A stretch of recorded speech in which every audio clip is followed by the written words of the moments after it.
Soy Víctor y bueno, soy el director de Rosalía.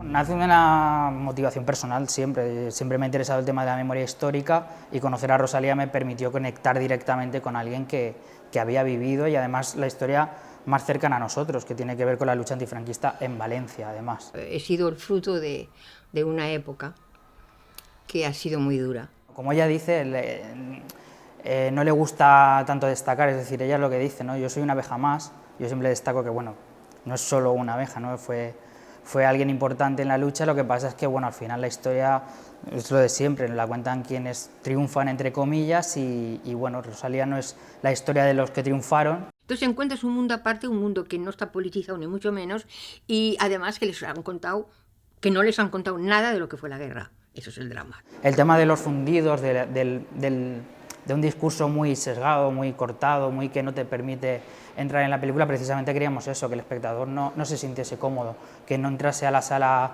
voy a entretenerme.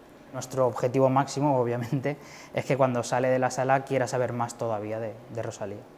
Cruzamos la frontera para llegar a Francia, como miles de otros refugiados, y para evitar que mataran a mis padres o que nos mataran a todos. Lo que no quería hacer era un documental compensatorio, por así decirlo, que es de estos son los buenos y estos son los malos. No se trata de anular la historia que nos han contado, sino de suma esta y a ver qué te parece, ¿no?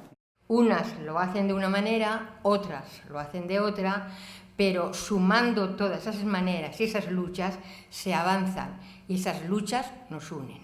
Rosalía no cabe en 40 minutos ni en 3 horas, entonces tenías que ir más que pues dando pistas, ¿no? Es decir, dejando ahí el gancho, y la película es un gancho para el que quiera saber más, pues ahí lo tiene sus libros, tiene la historia en definitiva.